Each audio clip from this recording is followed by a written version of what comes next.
வாழ்க வையகம், வாழ்க வையகம், வாழ்க வளமுடன். அன்புக்குரிய பேராசிரியர் கற்பகநாயகம் ஐயாவுக்கு வாழ்த்துக்கள். வாழ்க வளமுடன். நன்றிங்கய்யா.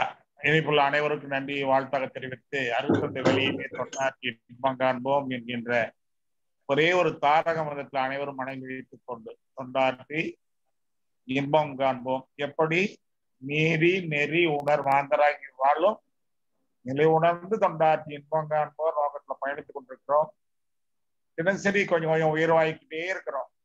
நேற்று இன்றையோட இன்னைக்கு கொஞ்சம் உயர்வு, இன்றையோட நாளைக்கு உயர்வு, அப்படி ஒவ்வொரு நாளும் நம்மளை பண்படுத்தி கொண்டே வருகிறோம். இது போல மற்றவர்களும் பண்பட தொண்டாற்றுவோம் என்ற உறுதியை எடுத்துக்கொள்கின்ற நிலையாக தீபாவளி வருகிறது. தீபாவளியை ஏற்றினால் நராக அசுரன் அடிவான். இன்னைக்கு ஐயா அவங்க அதை பற்றி தலைப்பு பேசுவாங்க, அதனால அதை நான் சொல்ல வேண்டியதில்லை. நல்ல தலைப்பு கொடுத்திருக்கிறாங்க. அதனால அவர்கள் கற்றல் கடைபிடித்தல் கற்பித்தல் கூடிய ஆற்றல் பெற்றவர்கள். அதனால மீண்டும் அனைவருக்கு நன்றி காணிக்கையாக்கி நமது துணைத்தலைவர் அஜித்சிலி அவர்களை வரவேற்று அறிமுகப்படுத்துமாறு அன்போடு கேட்டுக்கொள்கின்றோம். வாழ்க வையகம், வாழ்க வளமுடன். அனைவருக்கும் வாழ்த்து. மிக்க நன்றி அண்ணா. வாழ்க வளமுடன். வாழ்க வையகம், வாழ்க வையகம், வாழ்க வளமுடன். குருவே துணை. இன்னும் வேறென்ன வேண்டும் இப்பேறு பெற்ற பின்னர் எடுத்த மனித பிறப்பு எய்தியதே முழுமை என்ற நமது குருபிரானின் வரிகளை நமக்கெல்லாம் அடிக்கடி நினைவூட்டி நாம் அறிவில் முழுமை பெறுவதற்கும் அந்த முழுமையை வாழ்வில் மலர்த்தி தொண்டாற்றுவதற்கும் நம்மையெல்லாம் ஊக்கப்படுத்தி நல்வழியில் தூண்டிக் கொண்டிருக்கும் நமது மண்டல தலைவரும் உலக சமுதாய சேவா சங்கத்தின் விரிவாக்க இயக்குனரும் முதுநிலை பேராசிரியருமான உழவன் மா தங்கவேலு அண்ணா அவர்களுக்கு நம் அனைவரின் சார்பிலும் முதல் வணக்கம். சேலம் மண்டலம் நடத்தும் இந்த தினசரி சிந்தனை விருந்தில் நாளும் நாளும் கலந்து கொண்டு அறிவாட்சி தரத்தில் உயர்ந்து வாழ்வாங்கு வாழ்ந்து வாழத் தெரியாதவர்களுக்கும் நல்வழி காட்டிக் கொண்டிருக்கும் சான்றோர் பெருமக்களாகிய உங்கள் ஒவ்வொருவருக்கும் அன்பு வணக்கங்களும் வாழ்க வளமுடன் என்ற இனிய நல்வாழ்த்துக்களும். அறிவுக்கு அடிமையாவதே பக்தி. அறிவை அறிவால் ஆராயும் முயற்சியே யோகம். அறிவை அறிந்தோர் அன்பின் அறமே ஞானம் என்பார்கள் நமது குருபிரான் அருட்தந்தை அவர்கள். அந்த வழியில் நின்று பக்தி யோகம் ஞானம் என்ற தலைப்பில் நம் அறிவை தூண்டி நமது அறிவிலே ஒரு புதிய வெளிச்சத்தை தர அம்பாசமுத்திரம் பேராசிரியர் கற்பக விநாயகம் ஐயா அவர்கள் இன்று வருகை தந்திருக்கிறார்கள். ஐயா அவர்களை தெரியாதவர்களே இருக்க முடியாது என்னும் அளவிற்கு அவர் மிகச்சிறந்ததொரு அருட்தொண்டு ஆற்றி வருகிறார். நம் இணைப்பிலும் முன்பே நமக்கு பேசி நம் அறிவை தூண்டி இருக்கிறார். அந்த வகையில் இன்று பக்தி யோகம் ஞானம் என்ற தலைப்பிலே சுருங்க சொல்லி விளங்க வைக்கும் தன்மையிலும் ஐயா அவர்கள் பேசுறது நம்ம பக்கத்துல உட்கார்ந்து நம்ம தோல் மீது கை போட்டு சகஜமாக உரையாடுவது போன்ற இயல்பில் இருக்கும். அந்த வகையிலே மிக எளிமையாக அதே சமயத்தில் ஆழமான கருத்துக்களையும் தெளிவாக புரிய வைக்கும் கலையில் வல்லவரான பேராசிரியர் கற்பக விநாயகம் ஐயா அவர்களை பக்தி யோகம் ஞானம் என்ற தலைப்பிலே அரியதொரு உரை நிகழ்த்த சேலம் மண்டலத்தின் சார்பில் வணங்கி வரவேற்கிறோம். ஐயா வாழ்க வளமுடன். வாழ்க வளமுடன் மாம். வாழ்க வளமுடன். வாழ்க வையகம், வாழ்க வையகம், வாழ்க வளமுடன். குரு வாழ்க, குருவே துணை. தகமை சார்ந்த உழவன் ஐயா அவர்களே, மண்டல அறக்கட்டளை தலைவர் அவர்களே, அரங்காவலர்களே, ஆசிரியர் பெருமக்களே, இந்த ஜூம்ல இணைந்திருக்கக்கூடிய எனது அன்புக்கினிய சகோதர சகோதரிகளே, உங்கள் அத்தனை பேரையும் வாழ்த்தி சுவாமிஜி வேதாத்ரி மகரிஷியுடைய கருத்துக்களில் நம்மை இணைத்து கொண்டு ஒரு ஆராய்ச்சியில ஈடுபட்டு கொண்டிருக்கின்றோம். அந்த வகையில் பக்தி, யோகம், ஞானம் என்ற 3 நிலை எல்லாரும் பேசிக்கொண்டே இருக்கக்கூடிய ஒரு விஷயம்.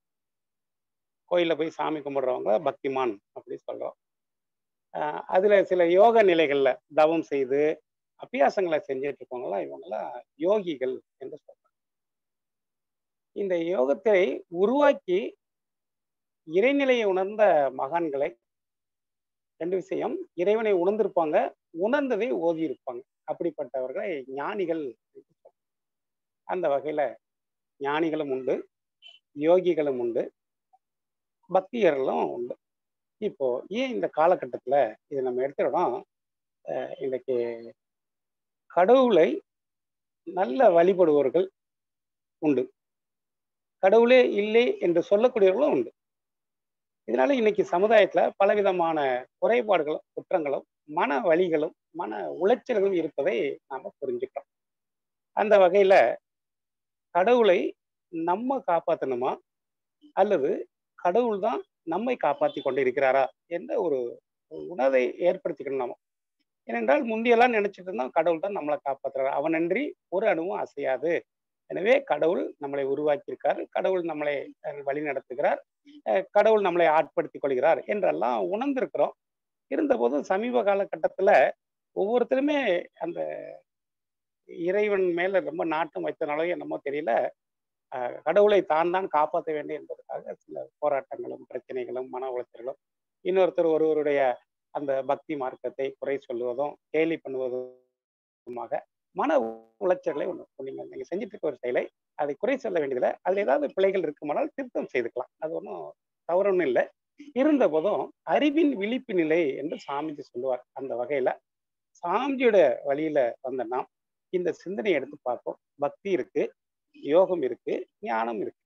அப்போ இது இன்றைய சமுதாயத்திற்கு எவ்வாறு உதவிட்டு இருக்கு என்ற நிலையில சிந்திக்கணும்.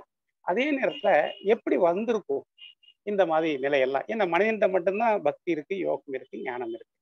5 அறிவு விலங்கினங்கள் வரைக்கும் எதுவுமே இல்லை, அதுகளுக்கு எதுவுமே தெரியவும் இல்லை. அப்படி என்றால் இதெல்லாம் எப்படி நடந்திருக்கும் என்ற நிலையில ஒரு ஆராய்ச்சி செய்து பார்க்கணும்.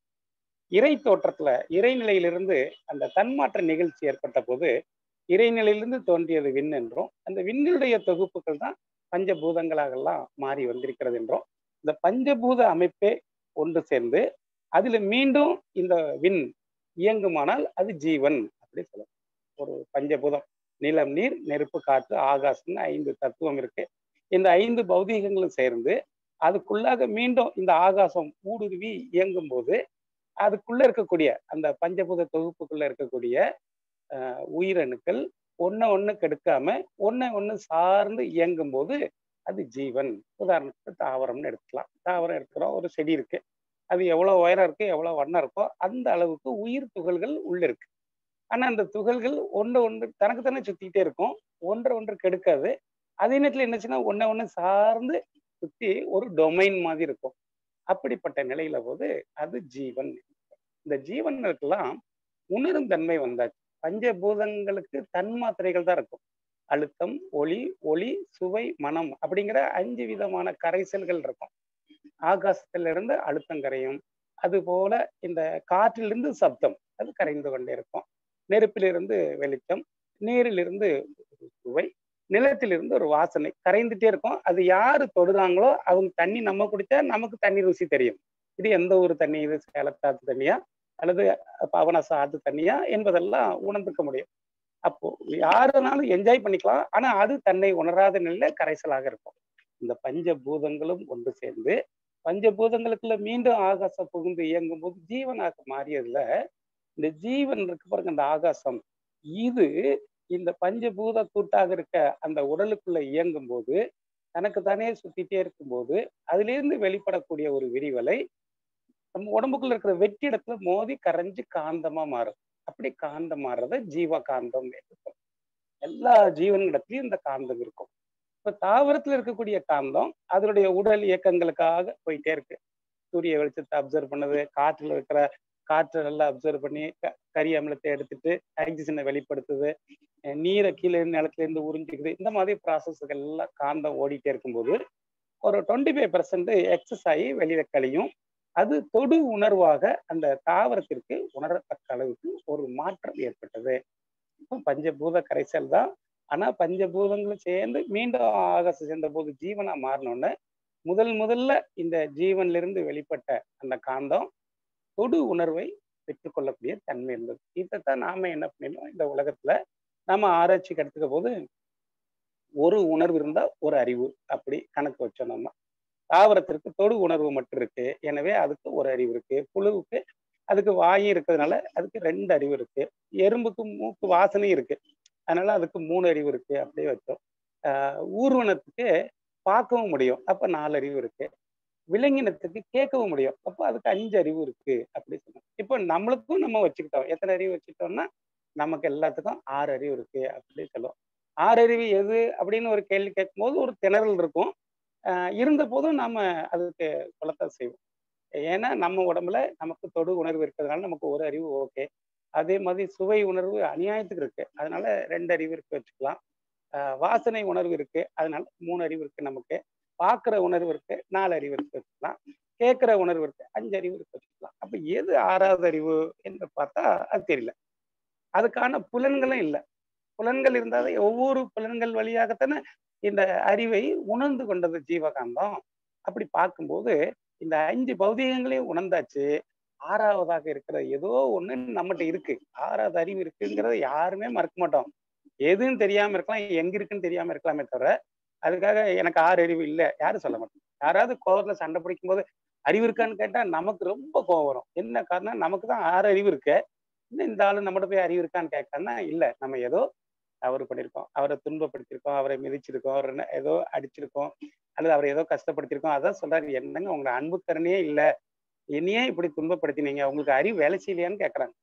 அப்போ 6வதாக ஒரு அறிவு இருக்கு, அது மனிதனிடம் இருக்கு, மனிதனிடம் வெளிப்பட்டு இருக்கு, ஆனா தெரியல. 5 அறிவு வரைக்கும் வந்த விலங்குகள்ல இருந்து தன்மாற்றம் பெற்றதுனால, பரிணமித்ததுனால 6வது அறிவு மனிதனும் ஆரம்ப காலத்துல விலங்கினம் போலதான் வாழ்ந்துட்டே இருந்தாங்க. எல்லாருக்கும் எல்லா விஷயம் தெரிஞ்சாலுமே எதை ரொட்டீனா செஞ்சுட்டு இருக்கோமோ அதான் செய்வோம், புதுசா ஒன்றும் செய்ய மாட்டோம் நம்ம. அப்படி பார்க்கும்போது இந்த 5 அறிவு விலங்கினங்களுக்கு வந்த உணர்விலேயே மனம் பழகிட்டே இருந்துச்சு. இந்த 6வதா இருக்கிற ஒரு உணர்வு இருக்கு பாருங்க நம்மகிட்ட, அதுவும் எது வழியா போகன்னு தெரியாம இந்த 5 புலன்கள் வழியாகவே செலவாக. அப்போதான் ப்ராப்ளம் வந்தாச்சு. தொடு உணர்வு வழியா தொடு உணர்வு வந்தா கரெக்டா இருக்கும், சுவை உணர்வு வழியா சுவை உணர்வு வந்தா கரெக்டா இருக்கும், வாசனை உணர்வு வழியா வாசனை மட்டும் உணரக்கூடிய நிலை இருந்தா கரெக்டா இருக்கும், பார்க்கறதுல பார்க்குற மாதிரி இருக்கணும், கேட்கிற உணர்வுல அந்த புலன்கள்ல அந்த அறிவு மட்டும் அந்த உணர்வு மட்டும் ஜீவகாந்த உணர்ந்தா சக்சஸ்ஃபுல்லா இருக்கும். அதனால் நம்மகிட்ட இருக்க 6வது அறிவு இதுக்குள்ள போய் புகுந்ததுனால ஒரு ப்ராப்ளம். இதுல அளவு முறை கிட்டாமலே போயிட்டு நமக்கு. மற்ற ஜீவன்கள்லாம் பசிச்சா சாப்பிடும். ஒரு சிங்கத்துக்கு வயிறு பசிக்கணும்னு வச்சுக்குவோம், உடனே எங்கேயாவது ஏதாவது உணவு கிடைக்காதான் தேடும். அந்த பக்கம் இருக்கிற ஒரு மானை பார்த்துச்சுன்னா விரட்டி வேட்டையாடி மான் உயிருக்கு பயந்து ஓடும், சிங்கம் வயிறு பசிக்காக ஓடும். எப்படியோ ஓடி மானை அடிச்சு அந்த மானை சாப்பிட்டா மாமிசத்தை ஃபுல்லா சாப்பிடாது, மானை ஃபுல்லா சாப்பிட்டாகணும் அப்படின்னு நினைக்கிறது இல்லை. அது வயிற்றுல ஏற்பட்ட அந்த உடம்பு முழுக்க இருக்கிற உயிர் பற்றாக்குறையை சம செய்வதற்கு ஏற்கனவே இருந்த அனுபவ பதிப்படி சாப்பிட்டா போதும், கடிச்சு சாப்பிட்டா அந்த சதை மசில்ஸ் அந்த மாமிசம் நமக்குள்ள வந்துருச்சுன்னா இது நமக்கு உயிரணுக்களா மாறிடும் என்ற உணர்வுல அப்படி சாப்பிடும், அவ்வளவுதான். அது பசிச்ச வரைக்கும் தான் சாப்பிடும். வயிறு நிரம்பிட்ட மாதிரி இருந்தா அந்த துன்ப உணர்வு நீங்குச்சுன்னு வச்சுக்குவோம், அப்போ அந்த சிங்கம் மானை விட்டு போயிடும். ஆனால் அதுக்கப்புறம் அதை விட வலிமை குறைந்த விலங்குகள்லாம் கூட ஒரு கரடியா இருக்கலாம், அல்லது ஒரு புலியா இருக்கலாம், அல்லது ஒரு ஓனாயா இருக்கலாம், ஏதோ ஒரு ஜீவன்கள்லாம் வந்து அந்த மிச்ச மாமிசத்தை அப்படியே சாப்பிட்டு இருக்கும். ஈவன் எறும்பு கூட சாப்பிடுன்னு வச்சுக்கோங்க. ஆனா அது மனுஷனுக்கும் அப்படி இல்லை. மனுஷனுக்கும் பசி வருது, சாப்பிடணுங்கிற எண்ணம் வருது. உடம்புல உள்ள உயிர் பற்றாக்குறை தான். நம்ம உடம்புல இருக்கிற கோடிக்கணக்கான துகள்ல கொஞ்சம் நம்ம நடக்கும்போது பார்க்கும்போது பேசும்போது செலவாயிருதுனால மீண்டும் உயிரணுக்களை சேர்க்கறதுக்கு நம்ம உணவுல தான் தொடர்பு கொள்ள வேண்டியிருக்கு. ஆக உணவு தொடர்பு கொள்றோம் கரெக்டு. ஆனா அந்த சாப்பிட்டுக்கிட்டே இருக்கும்போது நிறுத்த முடியுதானா நிறுத்த முடியாது. இன்னும் கொஞ்சம் சாப்பிடணும் அப்படிங்கிற எண்ணம் தான் இருக்கும். அதனால இன்பமே துன்பமாய் மாறியதை அறிவீர் அப்படி சாமி சொல்லுவாங்க. எல்லாமே இன்பம் தான், எதனோட தொடர்பு வச்சுக்கலாம். ஆனா அதுல அளவு முறை மாறிட்டோம்னா துன்பமா மாறிடும். அப்படி பார்க்கிற போது நம்ம சாப்பாட்டுல நம்ம ரொம்ப அளவு முறை மாறிடுதோம், அதனால இப்ப அல்வா சாப்பிடுறது நல்லா இன்பமா தான் இருக்கும். எவ்வளவு கிராம்? 50 கிராம் சாப்பிட்டா, 100 கிராம் சாப்பிட்டா சரியா இருக்கும். ஆனால் அதுவே நல்லா இருக்குங்கிறதுக்காக 5 கிலோ சாப்பிட்டா என்ன ஆகும்? அது வாமிட் ஆக ஆரம்பிச்சிடும், நமக்கு ஒவ்வாமை ஏற்படும். இது மாதிரி மனித அறிவு 6வது அறிவுன்னு ஒண்ணு வந்துருச்சு. ஆனா அது செயல்படுறதுக்கு வழி தெரியல. 5 புலன்கள் வழியாகவே செலவான போது எல்லாத்துலயுமே துன்பம் துன்பம் துன்பம் துன்பம் துன்பம், இப்படி துன்பமாயிடுச்சு. அப்போ இன்பமாக வாழணும்னு நினைக்கிறான் மனிதன். ஆனா மனிதன்ட்ட எப்ப பார்த்தாலும் துன்பம் தான் இருக்கு. என்ன காரணம் என்ற போது, இந்த மனித அறிவுடைய மனசக்தி இருக்குல்ல, நம்முடைய மனப்பழக்கம், இந்த மனசு எந்த ஸ்டேஜ் அளவுக்கு இயங்குதோ அந்த அளவுக்கு தான் நம்முடைய அறிவாட்சி திறன் இருக்கும். அப்படி பார்க்கிற போது பொதுவாக மனித மனம் என்பது தனக்கு வேணும், எனக்கே வேணும், எல்லாம் எனக்கே வேணுங்கிற தான், தனது, அப்படிதான் இருக்கும். எனக்கு எனக்கு எனக்கு அப்படிங்கிறதா மனம் இருக்கும். எனக்கு சாப்பாடு எனக்கு வேணும், உடை எனக்கு வேணும், நல்ல பஸ்ல ஏறின இடம் எனக்கு வேணும், எதுனாலும் எனக்கு வேணும் எனக்கு வேணும் எனக்கு வேணும். இதை ஆன்மீகத்துல அன்னமய கோஷம் அப்படி சொன்னாங்க. ஆரம்ப நிலையில இருக்கிற மனித மனம் முந்தி காலத்துல ஆரம்பத்துல மனிதன் விலங்கிலிருந்து வந்தா கூட விலங்கினத்திலிருந்து வந்தது மனிதன் என்பதை புரிந்து கொள்ளாத காரணம் மனசக்தி தான். அந்த மனம் பழகிய பழக்கத்துல அந்த விலங்கின பதிவிலேயே இருந்தனால விலங்கு போலயே தான் கடிச்சு சாப்பிட்டோம், விலங்கு போலதான் தூங்கினோம், விலங்கு போலதான் ஓடிட்டோம். போட்டியாளரே நமக்கு யாருன்னா விலங்கு தான். அப்படிதான் வாழ்ந்துட்டு இருந்தோம். அப்புறம் ஒரு ஸ்டேஜ்ல தான் இந்த மனம் இயங்க பெற்றதுல தான் மாற்றம் வந்துச்சு. மனித மனதுல அன்னமய கோஷமாக இயங்கினது சில நேரம் அது மனமய கோஷமாகவும் இயங்கும். இந்த மனமய கோஷம் அன்னமய கோஷம் ரெண்டு ஒண்ணுதான். அது என்ன பண்ணும்னா கம்பேர் பண்ணும். இப்போ நமக்கு உணவே கிடைக்காத போது உணவு வேணும்னு தோணும், அந்த உணவு எனக்கு வேணும் அப்படின்னு தோணும். ஆனா உணவு கிடைச்சதுன்னு வச்சுக்கோங்க, அதுல எது சிறப்பான உணவு அதை சாப்பிடலான் இருக்கும். அதனாலதான் ஹோட்டல்ல போனதுக்கு அப்புறம் நாம பாருங்க உடனே ஆர்டரே சொல்ல முடியல. இங்கிருந்து போகும்போதே முடிவெட்டு போனது, சரி இன்னைக்கு இட்லி சாப்பிட்டுக்க வேண்டியதான் அப்படின்னு நினைச்சிட்டு போய் இட்லி குடியா அப்படின்னு கேட்கலாமல்ல கடையில. நீங்க எப்படி தெரியாது, நான்லாம் கடைக்கெல்லாம் போயிட்டா மெனு கார்டு எல்லாம் ஃபுல்லா படிச்சு பார்த்துட்டு அது எல்லாம் புரியாதனால அதை வச்சுட்டு சப்ளைகிட்ட கேட்டே இருப்போம், வேற என்ன சூடா இருக்கு, அவங்க இட்லி சூடா இருக்கு, தோசை சூடா இருக்கு, எல்லாம் சூடா. இப்போ மனம் என்ன பண்ணும்னா, வீட்டுல இருந்தா பசிச்சா சாப்பிடுறதுக்கு இட்லி தான், ஆனா ஹோட்டலுக்குன்னு வந்துட்டோம் நல்லா சாப்பிடுவோமே அப்படிங்கிற மனதுல இந்த மனம் என்ன பண்ணும், இன்னும் சிறப்பா என்ன இருக்குன்னு கேட்கறதுக்காக இட்லி சூடா இருக்கு, அது வேற என்ன சூடு, அது தோசை சூடா இருக்கு, இன்னும் வேற என்ன சூடா இருக்கு, பூரி சூடா இருக்கு, இன்னும் பொங்கல் சூடா இருக்கு, அவன் எல்லா சூடு சொல்லியாச்சு. இந்த மனம் இதெல்லாம் ஏற்கனவே சாப்பிட்டாச்ச, அப்போ சாப்பிடணும் முடிவெட்டோம், நல்லதா சாப்பிடணும், வேற என்ன சூடா இருக்கு உங்க கடையில அப்படின்னா கங்கு தான் சூடா இருக்குமா. அப்படியா, அதை சாப்பிட்டது இல்லையே, அதை வேணா கொஞ்சம் மாவுல முக்கிதாரியா அப்படி கேட்போம். இது ஏன் மனம் அப்படி அப்படி போகுதுன்னா இப்படிதான் மனம் இயங்கும். மனம் அன்னமயத்திலையும் மனமயத்திலையும் இயங்கும். கம்பேர் பண்ணும், எது சிறப்பு. தீபாவளிக்கு ட்ரெஸ் எடுக்க போறோம், உடனே எடுத்து வந்துரும்னு நினைக்கிறீங்க? எடுக்கதே நம்ம வருஷத்துக்கு ஒருக்க தானே எடுக்க போறோம், சரி நல்ல ட்ரெஸ்ஸா எடுப்போமே, நம்ம கூடின விலை கொடுத்து எடுக்கிறோம், இன்னும் நல்லதா பார்த்து எடுப்போம், நல்லதா பார்த்து எடுப்போம் அப்படி மனம் பேதலிக்கலீங்களா? இது மாதிரி மனம் உடலளவு தான் இயங்கும். அன்னமயம் மனமயம், அன்னமயம் மனமயம். இதுல சில நேரம் நம் மனம் பிராணமயமாக இயங்கும். அந்த ஆராய்ச்சி பண்ணி பார்த்தா தெரியும். நம்ம மனம் எப்பவுமே உணர்ச்சி வசத்துல இருக்கணும் அப்படி இல்லை, உணர்ச்சி வசத்திலேயே சில நேரம் அந்த உயிர் நாட்டமும் இருக்கும். அது என்ன அப்படின்னா, எனக்கு கிடைக்கணும்னு தோணும், எனக்கு கிடைச்சா எனக்கு என்னை சார்ந்தவங்களுக்கு கிடைக்கணும் அப்படிங்கிற ஒரு ஃபீலிங் வரும். இதுதான் மனதோட தன்மை. எனக்கு வேணும் தான் எல்லாம் கேட்கும். எனக்கு வேணும் அப்படின்னு கேட்ட உடனேயே கிடைச்சிருச்சுன்னா அப்போ என்னை சார்ந்தவங்க, என் மனைவி, என் கணவர், என் பிள்ளை, எங்க அப்பா அம்மா, அந்த கோயில பிரசாதம் வாங்கும்போது தான் பார்ப்பேன் நான். அவ டிஸ்பியூட் பண்ணிட்டு இருந்தா ஒரு அம்மா கையை வாங்குவாங்க, வாங்கி அந்த கையில வச்சுட்டு மறுபடியும் கேட்பாங்க, எனக்கு பிள்ளைக்கு கொடுங்க அப்படிம்பாங்க. என்னங்க பிள்ளை 6 மாசம் ஆச்சு, பிள்ளைக்கு எப்படி சாதம் சாப்பிடும் அப்படின்னா, இல்ல இது நான் நிறைய பேர் கொண்டு போட்டிருக்கேன், எங்க வீட்டுக்காரரு இன்னும் எல்லாம் இருக்காங்க, கொடுங்க. எனக்கு வேணும், என்னை சார்ந்தவங்களுக்கு தன் உயிரை பற்றிய விரிவுதலும் வரத்தான் செய்யும் மனிதனுக்கு. இந்த 3 ஸ்டேஜ் தான் பொதுவாக உலகத்துல பிறந்த மனிதர்களுக்கெல்லாம் வந்திருக்கு. இப்பவும் வாழ்ந்துட்டு இருக்க சில மனிதருக்கு அன்னமய கோஷம், மனமய கோஷம், பிராணமய கோஷம் தாண்டி மனவிதி இல்லை. ஆனால் ஒரு சிலருக்கு இந்த மனதின் தன்மை விரிவு பெற ஆரம்பித்தது. அது ஹெரிடிட்டியா இருக்கலாம், அப்பா அம்மா தன்மையா இருக்கலாம், அல்லது இப்ப வாழ்ற காலத்துல அவங்களுக்கு கிடைத்த அந்த நட்பு நலம் என்று சொல்லுவாங்க, நண்பர்கள், குருமார்களுடைய உதவி, ஆராய்ச்சி தன்மை உள்ளவங்களுடைய தன்மை, இதெல்லாம் கிடைக்க பெறும்போது சிலருடைய அறிவு என்ன ஆகும்னா, மனம் உடல் அளவுல இயங்க தாண்டி உடலை தாண்டும். அதை விஞ்ஞான மைய கோஷம் அப்படி சொன்னோம். இந்த விண் பற்றிய ஆராய்ச்சி வரைக்கும் மனம் போகும். அந்த எதனால அந்த மூலத்தை பார்க்கும் கொஞ்சம் அப்படி, இந்த உடலை தாண்டி இந்த நம்ம சுத்தி இருக்கிறதெல்லாம் என்ன, இந்த இயற்கைனா என்ன, இந்த சமுதாயம்னா என்ன, என்ன இப்படி அதை பற்றிய மூலக்கூறுகள். அப்போ அஞ்ஞான அறிவு நிலை என்று சொல்றது மனிதனுக்கு அதை அப்படியே எடுத்து பார்த்துக்கிறது. ஆப்பிள் பழம் இருக்குன்னா கடிச்சு சாப்பிட்டோம் அப்படின்னா அது அஞ்ஞான நிலை. ஆப்பிள் பழத்தை வெட்டி பார்த்து உள்ள என்னெல்லாம் கண்டென்ஸ் இருக்குன்னு பார்த்தோன்னு வச்சுக்கோங்க, அது விஞ்ஞான மனநிலை. இப்ப நம்ம ஆப்பிள் பழம் சாப்பிடுறதா அப்படி சாப்பிடுவோம்.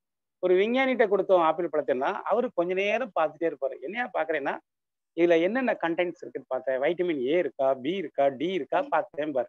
இந்த விண் பற்றி பகுத்து பார்க்கிற தன்மை மனித மனதுல வந்தது, இருந்தது. அந்த காலத்துலயுமே இருந்துச்சு. ஆனா நிறைய பேருக்கு செயல்படல. சில பேருக்கு செயல்பட்ட போது விண் பற்றி அறிவு வரும்போது சுத்தி நடக்கிற நிகழ்வுகளை பார்க்க ஆரம்பிச்சாங்க. அப்படி பார்க்கிற போதுதான் மனிதன் இயற்கை வளங்களை வாழ்வின் வளங்களாக மாற்ற ஆரம்பிச்சது. நம்ம விலங்கினத்துல இருந்து நம்ம மாறினாங்கிறது எப்போன்னா இந்த சிக்கிமுக்கு கல்லெல்லாம் கண்டுபிடிச்சு நெருப்பெல்லாம் பார்த்தோம் பாருங்க, அப்பேருந்து தான். விலங்குகள்லாம் அப்படி சாப்பிடுவோம், நம்ம அப்படி சாப்பிட மாட்டோம். கொஞ்சம் நல்ல குக் பண்ணி அதை ரொம்ப சாஃப்டா ஆக்கி சாப்பிடுவோம். நம்மள சொபிஸ்டிகேட்டட் அனிமல்னு நிறைய பேர் சொல்றாங்க. என்ன காரணம்னா விலங்கு சாப்பிடும், நம்மளும் சாப்பிடுவோம். ஆனா விலங்கு மாதிரி சாப்பிட மாட்டோம். கொஞ்சம் நல்லா அதை வேக வைத்து எளிமையாக ஜீரணமாகிற மாதிரி சாப்பிடுவோம்.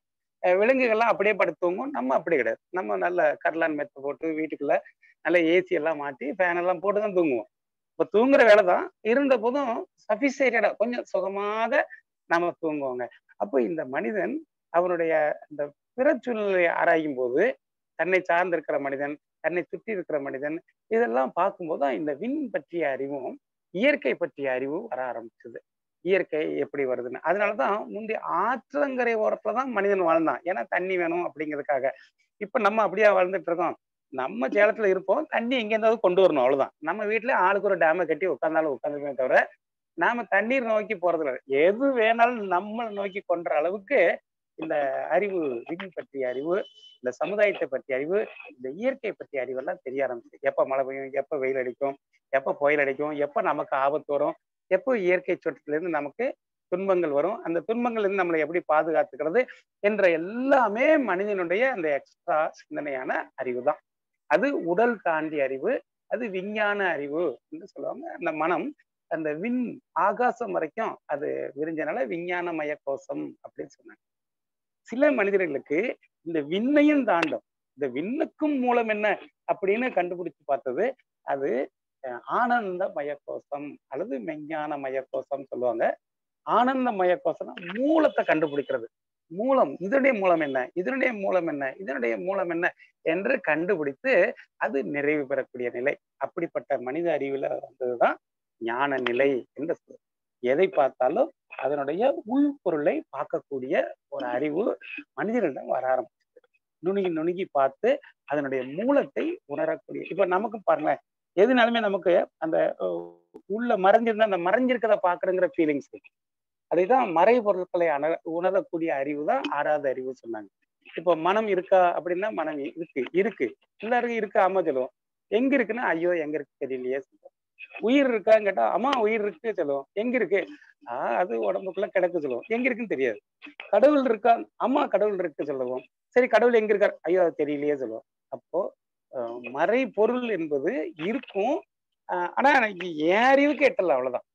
என் மனம் எப்படி இயங்கிட்டே இருக்கு, புலனுக்குள்ளேயேதான் இயங்கிட்டே இருக்கு. உணர்ச்சி வசமா தான் நான் வாழ்ந்துட்டே இருக்கேன். எனக்கு தெரியலே தவிர அதுக்காக இல்லைன்னு சொல்றது. இப்ப சேலம் இருக்கா இல்லையானா நீங்க ஆமாமீங்க. எங்க ஊருக்காரங்கிட்ட அம்பாசமத்தை சொன்னா அது எங்க திருநெல்வேலியே காணும், எங்க சேலம் இருக்குன்னு சும்மா போய் சொல்லுவீங்க அப்படி சொல்லுவாங்க. அது இருக்கு, அதை நோக்கி பயணிச்சா தெரியும், இல்லாட்ட தெரியாது. அதே மாதிரிதான் மனம். மனம் என்பது உண்மைக்குமே நான் சொல்றேங்க, அது இங்கெல்லாம் மனம் அடக்கணும், மனதை கண்ட்ரோல் பண்ணணும், மனம் அது ஒரு குரங்கு அப்படிதான் எல்லாம் சொல்லுவாங்க ஆன்மீகத்துல. ஆனா வேதாத்திரி மகரிஷில மனம் ஒரு பெட்டகம், அது ஒரு தெய்வீகம், அதை பற்றி ஆராய்ச்சி பண்ணீங்கன்னு சொல்லிட்டு சுவாமி சொன்ன வார்த்தை மனம் என்பது ஒரு ஜீவகாந்த அலை. இது உறுப்பு கிடையாது, இது ஒன்னும் அடக்கவே முடியாது, யாராலையும் அடக்க முடியாது. கண்ணுன்னா கண்ட்ரோல் பண்ணிடலாம், கண்ணுன்னா ஒரு புலன் தானே, நமக்கு ஒரு உறுப்பு, அடக்கிடலாம். கண்ணை டக்குன்னு மூட நம்ம யாருக்கும் தெரிய மாட்டோம். காது ஒரு புலன், அதை அடக்கன்னா அடக்கிட முடியும் நம்மளால. என்ன சின்ன 2 காதுல பஞ்சு வச்சா போதும், யாரு பேசாலும் கேட்காது. ஆனால் மனதை அடக்கிறதுக்கு வழி இல்லை. இதை வேதாத்திரி தான் சொன்னாங்க. மனம் என்பது ஒரு ஜீவகாந்த அலை, உடல் முழுக்க இருக்கிறது, அது உணர்கிறது. காகினேஷன், டிஸ்கிரிமினேஷன், எக்ஸ்பீரியன்ஸ் சொன்னாங்க. அனுபவிக்கும், உணரும், ஒப்பிட்டு பார்க்கும். இந்த வித்தின் செகண்ட்ல இது எல்லாத்தையும் செய்யக்கூடிய ஜீவகாந்த அலை தான் மனம்ங்கிறது. இது மனிதன்ட்ட இருக்கு. ஆனாலும் மனிதனுக்கு அது தெரியாமலே போயிட்டு எத்தனையோ பேரு வெந்ததை தின்று விதி முடிந்தால் சாபம் அப்படித்தானே பிறப்பு இருக்கு. எவ்வளவு பேர் பிறந்துக்காங்க இந்த உலகத்தை. நல்லா கவனிச்சு பாருங்க. நாங்க திருநெல்வேலி டிஸ்ட்ரிக்டா கவனிச்சுட்டேன், நீங்க சேலத்தை கவனிச்சு பாருங்க, விழுப்புரத்துல உள்ளவரும் உட்காந்துக்காரா அவரும் கவனிச்சு பாருங்க. இவங்க எவ்வளவு பேர் பிறந்துட்டே இருக்காங்க, எவ்வளவு பேர் வாழ்ந்துட்டே இருக்காங்க, எவ்வளவு பேர் இறந்தே போயிட்டாங்க. எல்லாருமா எல்லாம் தெரிஞ்சுட்டு போயிட்டாங்க. சாப்பிடணும் சாப்பிடணும் சாப்பிடணும் சாப்பிடணும், பிறக்க அன்னையில இருந்து சாப்பிடணும், இறக்க வரைக்கும் சாப்பிடணும், அவ்வளவுதான். வெந்ததை தின்று விதி முடிந்தால் சாபம்ங்கிற பிறப்புதான் மனிதன்ட்ட இருந்திருக்கு. ஒரு ஒரு காம்படிட்டிவா இருக்கும், போட்டியா இருக்குமே தவிர வேற எந்த சிந்தனையும் இல்லை. ஆனால் பெருவாரிய மனிதர்கள்ட்ட சில அறிவு நிலையில மாற்றம் வர்றதுக்கு முயற்சிகள் நடந்தது. யாரால? இந்த விண் பற்றிய அறிவும், விண்ணுக்கு மூலமாக இருக்கிற அந்த மெய் பற்றிய அறிவும், ஆனந்தமய கோஷ நிலைக்கு போனாங்கல்ல சில பேரு. அவங்க நினைச்சாங்க, நான் தெரிஞ்சுக்கிட்ட எல்லா விஷயத்தையும் என்ன போல இருக்கிற மனிதனுக்கு சொல்லணும். இதுதான் ஞானியுடைய அறிவு. ஒரு ஞானி என்றாலே தனக்கு என்னெல்லாம் தெரிஞ்சதோ மற்றவங்க கேட்காங்களோ கேட்கலையோ அவங்க கிட்ட சொல்லிட்டே இருக்கணுங்கிற ஒரு ஃபீலிங் இருக்கும். இதுதான் வேதாத்திரி மகரிஷி அப்படி சொல்லுவாங்க. சைதாப்பேட்டையில நான் மௌனத்துக்கு போயிருக்கும்போது அந்த ரயில்வே ஸ்டேஷன் பக்கம் தான் ஒரு வீட்டில் தங்க வச்சுனாங்க. நான் வாக்கிங் போற போது அந்த நண்பர் தான் சொன்னார், இந்த சேக்கிலார் தெருல தான் சாமிஜி முந்தி ஜவுளி வியாபாரம் பண்ணுவாருங்க. அவரு குடுவாஞ்சேரியில இருந்து ஜவுளி எல்லாம் கையில தான் கொண்டு வருவாங்க. கொண்டு வந்து சைதாப்பேட்டை ரயில்வே ஸ்டேஷன் இறங்கி இந்த பக்கம் தான் தெரு வீதியா நடந்து வருவாங்க. நிறைய வீடுகள்ல ஜவுளி எல்லாம் கொடுப்பாங்க. அந்த ஜவுளி வியாபாரம் நடக்கும்போது அந்த துணிமணி எல்லாம் வித்துட்டு இருக்காங்களா, விற்கும் போது அந்த வந்திருக்கவங்கள்ட்ட வேதாத்திரி மகரிஷி மனிதனை பற்றியும், கடவுளை பற்றியும், இயற்கையை பற்றியும், அந்த இறை தத்துவத்தை பற்றியும் சொல்லுவாராம் சாமிஜி. அதை சொல்லும் போது அங்கிருக்க மக்கள் சொல்லுவாங்களாம், ஐயா நீ வந்து என்ன வியாபாரம் மட்டும் பாரு, ஏன்பா ஒளிரிட்டே இருக்க அப்படின்னு சொல்லுவாங்களாம். அது அவரை ஞானின்னு தெரிஞ்சுக்காம இருந்த மக்கள் எவ்வளவு அறிவுல பேதமையா இருந்திருக்கும் பாருங்க. அப்போ ஆனா அவருக்கு தெரியும். இப்ப மக்கள் அப்படிதான் இருப்பாங்க. நான் சொல்ல வேண்டியதை சொல்லணுங்கிற அன்னையிலிருந்து கடைசி காலம் வரை. அதுதான் வேதாத்திரியுடைய சீடர்களையும் பாருங்க, அது கேட்காமலே சொல்லிட்டே இருப்பாங்க. நான் பார்த்திருக்கேன். சில பேராசிரியர்லாம் ஒரு கேள்வி ஒரு வரி கேட்டா போதும், விளக்கத்தை கொடுத்தாங்கன்னா அசந்து போயிரும். நான் சார் லேசதான் சார் கேட்டேன், ஏன் சார் இவ்வளவு சொல்றீங்கன்னா, இல்லை இன்னைக்கு இல்லாட்டல உனக்கு என்னைக்காவது இந்த அறிவை தூண்டும், நீ ஞானம் பெறுவதற்கான வழி கிடைக்கும், எனவே நான் சொல்லிட்டே இருக்கேன் அப்படின்னு சொல்லுவாங்க. அப்ப இந்த வழியில கவனிச்சு பார்த்தா ஞானிகள் என்பவங்க அறிவை, இந்த மனதை விரித்து இந்த பரத்தோடு இந்த மகா ஆகாசத்தோடு இணைத்து விஞ்ஞான கோஷத்திலையும் ஆனந்த கோஷத்தில இருந்து பழகி கண்டுபிடித்த உண்மைகளை, இறை ஞானத்தை, இயற்கை பற்றிய அறிவை, சமுதாயத்தை பற்றிய உணர்வு எல்லாம் சொல்ல ஆரம்பிச்சாங்க. சொல்லும் போது ஒரு சிஸ்டமா சொன்னாங்க, முறைப்படுத்தி சொன்னாங்க.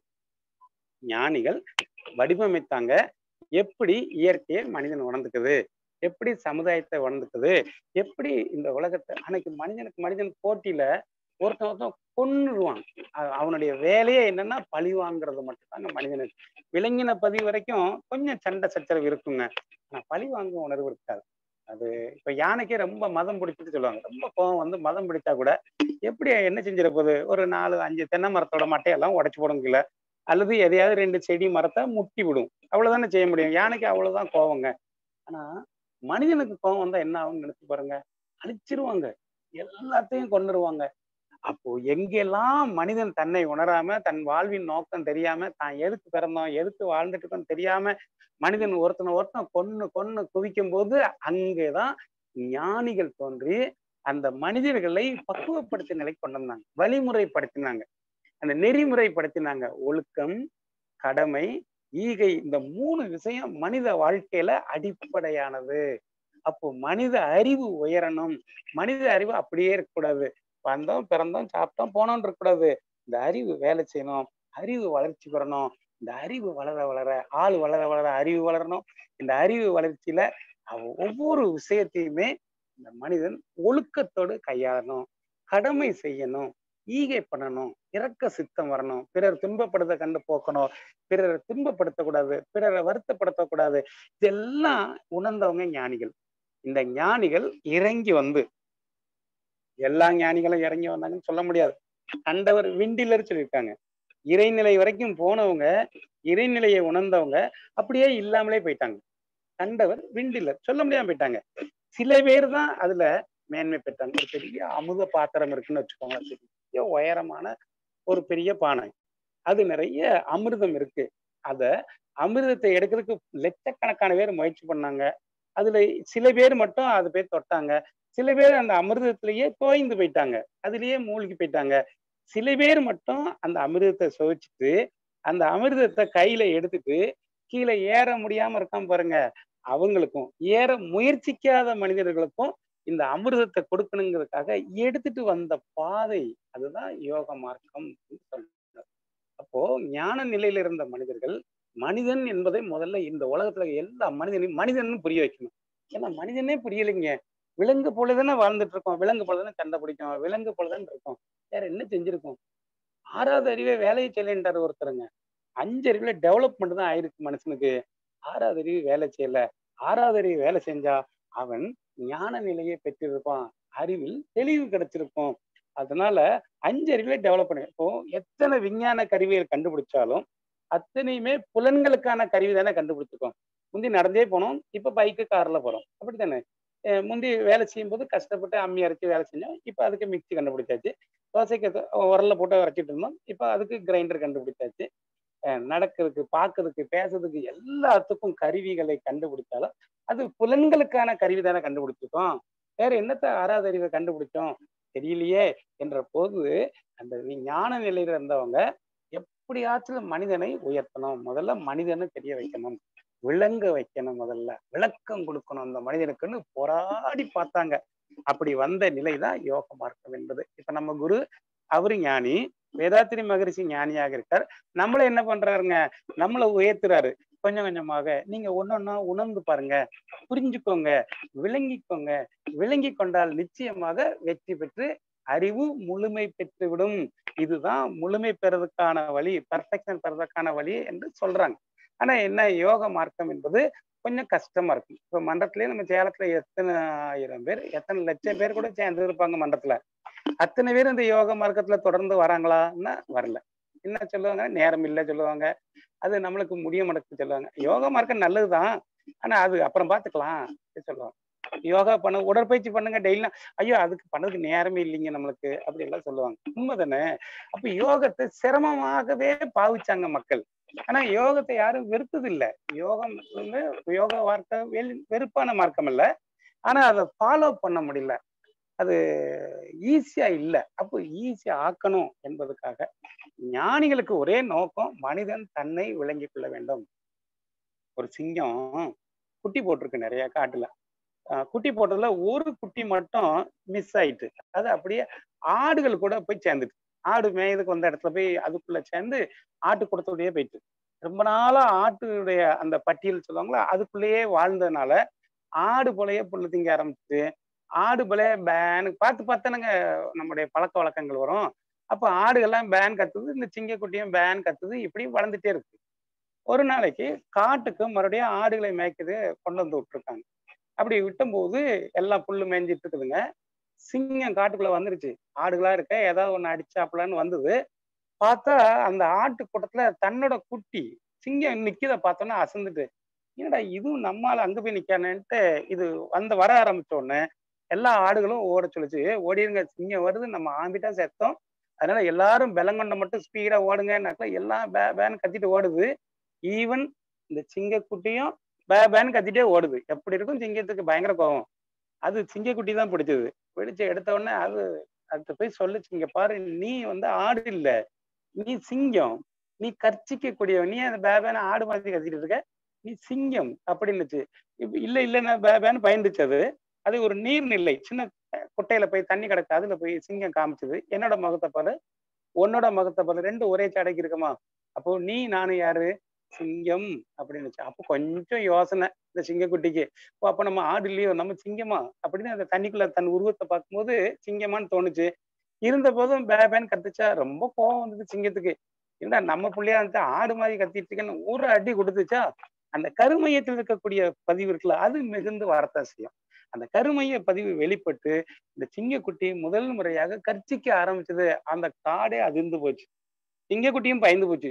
கர்ச்சிச்சது நானா கிடைச்சா, ஆமா உன்னால முடியும், நீ சிங்கம், புரிந்து கொள் அப்படின்னு. ஒரு சிங்கக்குட்டிக்கு ஒரு சிங்கம் ஒரு நீர்நிலையை காமிச்சு தெளிவுபடுத்த வேண்டிய நிலையில இருக்கிற காலத்துல அப்போ மனிதனுக்கு மனிதங்களே தெரியாது. மனிதன் எல்லாம் விலங்குல தான் இருந்துட்டு இருப்பாங்க, விலங்கினமாக தான் இருப்பாங்க. அப்ப இது மாறியாச்சு, நம்ம விலங்கு இல்ல, நமக்கு ஆறாவது அறிவு இருக்கு என்பதை சொல்ல வரும்போது புரிஞ்சுக்கிறதுக்கு இந்த யோக நிலை கொண்டு வந்தாங்க. யோக நிலையை எல்லாராலையும் புரிஞ்சுக்க முடியல, எல்லாராலையும் ஃபாலோ பண்ண முடியல, ஒரு சிரமங்கள். ஏன்னா இயம நியம நியதிகள் இல்லாம யோகம் வராது. இயம நியமம் இருக்கணும், பிராணாயாமம் கொஞ்சம் பண்ணிக்கணும், ஆசனம் இருக்கைகளை அமைக்கணும். இப்பதானங்க உடல் நமக்கு ஒத்து போகும். ஆக இந்த 4 ஸ்டேஜ் அவசியம் என்னாக்கல எல்லாம் ஓடிப்பிட்டாங்க. அப்பப்போ அப்புறம் பின்னாடி பாத்துக்கலாம் ஐயா, இப்பவே நாங்க ஆண்டு அனுபவிக்காம முடியாம பேரக்கூடாது, எல்லாம் ஓடிப்பிட்டாங்க. அதே போல மனதை அமைதிப்படுத்துறதுக்கு தாரணை பண்ணணும். அந்த மனதை பிரத்யாகாரம் பண்ணணும். முதல்ல தனிமைப்படுத்துங்க, அப்புறம் தாரணை பண்ணுங்க. எங்கேயாவது மனதை கூச்சு பார்க்குங்க, அப்பதான் மன வலிமை தெரியும். அந்த மனம் தன் உயிரை உணரணும். அப்போ அதுக்கு தவம் செய்யணும், தியானம். அந்த மனம் உயிரை உணர்ந்து உயிருக்கு மையத்தில் இருக்கக்கூடிய இறைவழியை உணர்ந்துடணும். எல்லா பக்கமும் இருக்கிற மூலமாக இருக்கிற இறைநிலையை உணரணும். ஆதிக்கு சமமாக நம்ம இருப்பதை உணரணும். இந்த உணர்வை தான் அஷ்டாங்க நிலையில சொல்லி கொடுத்தாங்க. யம நியமம், பிராணாயாமம், ஆசனம் பண்ணணும் உடம்புக்கு, அப்புறம் மனதுக்கு பிரத்யாகாரம் பண்ணணும், தாரணை பண்ணணும், தியானம் பண்ணணும், சமாதி பண்ணணும் சொன்னாங்க. அப்ப இதெல்லாம் பண்ணி நான் என்ன செய்ய போறேன், எப்பவும் போல வாழ்ந்து எப்பவும் போல செத்தே போறேன்னு போயிட்டாங்க. நோய் வந்தா பரவாயில்ல, நோய் ஆயிட்டு போறேன் அப்படிதான் சொல்லுதாங்களே தவிர யாரும் இதுல வரல. அப்போ என்ன பண்ணினாங்க மகான்கள், ஞானிகள், இன்னும் எளிமைப்படுத்துவதற்காக ஏதாவது வழி இருக்கான்னு கண்டுபிடித்ததுதான் பக்தி மார்க்கம். மனித அறிவு எப்படி இருக்கும்னா, எதனாலும் ஈஸியா நம்பிக்கும், எதனாலும் பிரார்த்தனை பண்ணினா பொதுங்கணும். இப்போ கடவுள் இருக்காருங்கிறத சரி சொல்லணும் எல்லா மனிதர்களும். ஆனா எங்க இருக்காருன்னு தேடுறதுக்கு யாரும் ட்ரை பண்ண மாட்டாங்க. அது அப்புறம் பார்த்துக்கலாம் அப்படிம்பாங்க. அப்போ இயற்கையை பற்றிய உணர்வு வரணும்னு ஆசை இருக்கும். ஆனா அதை பற்றிய அறிவு வர்றதுக்கு வேண்டாம், அதெல்லாம் அப்புறம் பார்த்துக்கலான் இருக்கும். சம்பாதிக்கத்தானே நம்ம படிக்கணும், புதுசு புதுசா என்னத்தை பண்ணி இப்ப செய்ய போறோம், அதெல்லாம் வேண்டாங்க. சம்பாதிக்கிறதுக்கு எது ஈஸியா சம்பாதிக்க முடியும் பாருங்க, அதை படிப்போம். எங்க ஊர்ல எல்லாம் டாக்டர் படிக்கிறதுக்கு ரொம்ப ஆசைப்படுதாங்க எல்லாரும். நாங்க கேட்டோம், ஏன் இவ்வளவு பேரு எல்லாரும் டாக்டர் ஆகி மக்களுக்கு சேவை பண்ண போறாங்க? அதெல்லாம் இல்லைங்க, ஊர் உலகத்துல ரொம்ப நோயாகி போச்சு. அப்போ இதுதான் சரியான வருமானம். என்ஜினியரிங் படிச்சவங்க பூரா இப்ப நிறைய பேர் வேலை இல்லாம உட்காந்துருக்கான், சம்பளம் குறைஞ்சு போச்சு, மற்ற எந்த தொழிலுமே ஓட மாட்டேங்குது. ஆனா ஆஸ்பத்திரி மட்டும் இல்ல, கிளீனா ஓடிடும். அது எப்படியும் மனிதன் ஒண்ணு அறியாமையில இருப்பான், அல்லது தெரிஞ்சாலுமே அலட்சியத்துல இருப்பான். அவன் வம்பு பண்ணி எப்படியும் மாட்டிக்குவான். எங்க ஊர்லயும் டாக்டர் இப்ப இருக்காருங்க, கிளினிக் திறந்துருக்கு. நாங்க ரோடு வழியா இப்ப போறோங்க, ஜவுளி கடைக்கு போவோம், அப்புறம் வெடி கடைக்கு போவோம், அங்கதான் போவோமா, டாக்டர் அப்படியே வாசல் வழியா பார்த்தே போவோம். டாக்டர் பெஞ்சு போட்டு உட்காந்துருக்காரு, ஆளும் கிடையாது, டாக்டர் மட்டும் ரோட்டை பார்த்தே உட்காந்துருக்காரு. அவரு சொல்றாரு, போ எங்க போயிருவ, தீபாவளி அன்னைக்கு மறுநாளைக்கு ஏண்ட தானே வந்து ஆகணும் அப்படின்னு நம்பிக்கையில உட்காந்துக்காரு அவரு. எப்படியும் வடையெல்லாம் சாப்பிடுவோம், எல்லாம் கண்டதை கழித சாப்பிடுவோம், சுகர் ஏறும், ப்ரெஷர் ஏறும், அப்புறம் சோமுலேன்னு டாக்டர் போதான் போறோம். இன்னும் ஒரு வாரம் கழிச்சு டாக்டருக்கு தீபாவளி வரும், நமக்கு இப்பவுமே வந்துட்டுங்க. ஆக அந்த வகையில பார்க்கும்போது பார்த்தா மனிதன் அறியாமையில அலட்சியத்தில் இருக்கிறான். அவன் ஒழுக்கமான வாழ்க்கை வாழணுங்கிற நினைப்பே இல்லை, கடமை செய்யணுங்கிற எண்ணமே இல்லை, ஒருத்தருக்கு ஒத்து உதவணும், துன்பப்படுறவங்களை பார்த்துட்டே இருக்காங்க. இப்பெல்லாம் பாருங்களேன், ஒருத்தர் ஆக்சிடென்ட் ஆனா தூக்கி கொண்டு போயிட்டா போதும். இன்னைக்கு இருக்க மருத்துவ உலகத்துல டாக்டர் அப்படி சொல்றாங்க.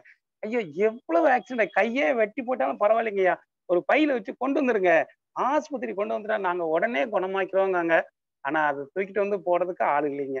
இன்னைக்கெல்லாம் செல்ஃபி எடுத்து டிவியில கொடுத்தா ஏதோ ரூபா கொடுப்பான், ஆக்சிடென்ட் லைவா காமிச்சு கொடுத்தா ரூபா நிறையவான் டிவியில. அதனால அதுக்கு போட்டா பிடிச்சிட்டு இருக்கானே தவிர யாருமே காப்பாற்ற மாட்டாங்க.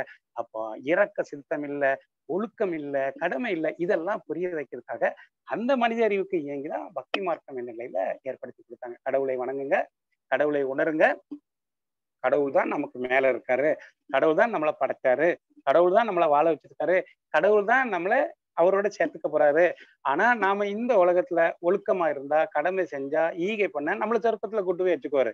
நாம மட்டும் ஒழுக்கமா இல்ல, அம்மா அப்பாக்கா தாத்தாக்கு இந்த சமுதாயத்துக்கு செய்ய வேண்டிய கடமையை செய்யல அப்படின்னா நம்மள நரகத்துல கொண்டு போட்டுவாரு கடவுள். அப்போ சொர்க்கம் என்ற சந்தோஷத்தை காட்டியும், பயம் என்ற ஒரு நரகத்தை காட்டியும் மக்களை, பாமர மக்களை எளிமைப்படுத்தி அவர்கள் புரியும் வண்ணம் சொல்லி கொடுத்து இந்த இறை வழிபாடை எப்படி வழிபடணும், எப்படி எளிமையா இறை வழிபாடை தெரிஞ்சுக்கலாம், அந்த ஒழுக்க பழக்க அற வழிபாடுகளை எப்படி பழக்கப்படுத்தலாம் என்பதுக்காக ஆரம்பிச்சு கொடுத்தாங்க. ஆனாலும் இந்த காலகட்டத்துல மனித அறிவு நல்லா வளர்ந்தாச்சு. நம்ம என்ன ஆதி மனுஷன் மாதிரியா இருக்கோம்? இல்லைங்க. இப்ப எவ்வளவோ அறிவு, எவ்வளவு சிந்தனை வந்தாச்சு. இப்போ இந்த பக்தி மார்க்கம் என்பது சிறப்பானதாக இருந்தாலும் ஒரு சில குறிப்பிட்ட வயது வரைக்கும் மட்டும்தான் அது 100% சக்சஸ்ஃபுல்லா இருக்கு. எப்போ வரைக்கும் என்றால் 13, 14 வயசு. நம்ம பொண்ணெல்லாம் பெரியவளா ஆயிட்டா சொல்லுவோம், மெச்சூரிட்டி ஆயிட்டா, பெரிய மனுஷி ஆயிட்டா சொல்றோம் பாருங்க, அந்த டைமிங். பையன்மாரெல்லாம் 10th +2 படிக்காம பாருங்க, 9th 10th வந்த உடனே ஒரு 15 வயசு ஆகும்போதே அவருக்கு மீசெல்லாம் முளைச்சுக்கும், சவுண்ட் எல்லாம் கொஞ்சம் மாறும். அது வரைக்கும் பொம்பளை பிள்ளை மாதிரி கூட பேசிட்டு இருப்பான். அப்புறம் கர்ற முறைன்னு பேச ஆரம்பிப்பான். அவனுடைய சிந்தனை சக்தி எல்லாம் மாறுது. நமக்கு அந்த அந்த பாடி லாங்குவேஜை பார்க்கும்போதே தெரியும். நம்ம பொண்ணு பெரியவளாகிறா, நம்ம பையன் பெரிய பையன் ஆகுறான். இந்த வயதுல உடல்ல ஒரு மாற்றம் வருது பாத்தீங்களா? ஆளு வளர்ந்து அறிவும் வளருது. இதான் வளர்ச்சி. ஆளு வளர்ந்துடணும். இப்ப பிள்ளையா பிறக்கும் போது அழுதுதான் கிடக்குங்க. அதுவே ஒரு வயசுல பாருங்க எந்திரிச்சு நடக்க ஆரம்பிச்சிருது. அப்புறம் தாத்தா ஆச்சிலாம் சொல்லுது. இந்த சந்தோஷம் தான் நம்ம கோயிலுக்கே போயிருந்தோம். சாமி நீ கொடுத்திய பிள்ளைய 2.5 கிலோ என்னமோ தான் பஞ்சில வச்சுதான் கொடுத்தேன். இருந்தாலும் நாங்க எப்படியோ ஒப்பேத்தி பிள்ளைய ஜம்முன்னு ஆக்கிட்டோம். பிள்ளை நல்லா வளர்ந்துருக்கு. அந்த பிள்ளைக்கு அறிவும் இருக்கு. எனவே மொட்டை அடிக்க, முடி அடிக்க, அந்த மொட்டையெல்லாம் எடுத்துட்டு காதை குத்துவேன் எல்லாம் சொல்றோம்ல. கடவுளுக்கு நன்றி சொல்ல காரணம் என்னன்னா, ஆளு வளர்ந்து அறிவு வளர்ந்ததை சந்தோஷப்படுதோம். இந்த வளர்ச்சி 15, 16 வயசுக்கு அப்புறம் அறிவு வளர்ந்தாச்சு. அதுக்கு படிக்கணும்லாம் கிடையாது. ஸ்கூல் படிச்சாதான் அறிவு வரும் அப்படிலாம் கிடையாது. இது இன்டியூஷன் உள்ளணிவாகவே மனிதனுக்கு 15 வயசு ஆயிட்டா அறிவுடைய மாற்றம் வந்துடும். இப்போ மனித அறிவுல என்ன நடக்கும்னா நம்பிக்கை தகர்ந்து போகும். இந்த நம்பிக்கையை கொடுப்பதுதான் பக்தி மார்க்கம். அதுக்காக ஞான நிலையில உள்ளவங்க தான் உருவாக்குனாலும் அறிவு குறைந்த நிலையில மக்களை இருப்பதனால, சின்ன குழந்தைகளுக்கு அறிவு கம்மியா இருப்பதனால அவங்களும் ஒழுக்கம் கடமை ஈகையில வெற்றி பெறணும், மேன்மை பெறணுங்கிற நோக்கத்துல சில சடங்குகளை செஞ்சு வச்சாங்க. அதை மூடி வைத்த நம்பிக்கை சொல்லுவாங்க. மூட நம்பிக்கைன்னு இல்லைங்க, மூடி வச்ச நம்பிக்கை. அது அந்த அறிவுக்கு ஓகே, அது ஒன்றும் பெரிய வியாக்கியானம் பண்ண வேண்டியதில்லை. ஆனால் 15 வயசுக்கு மேல இருக்கிற பையன்மார பிள்ளைங்க எல்லா விஷயத்தையும் விளங்கி கொள்ளணும்.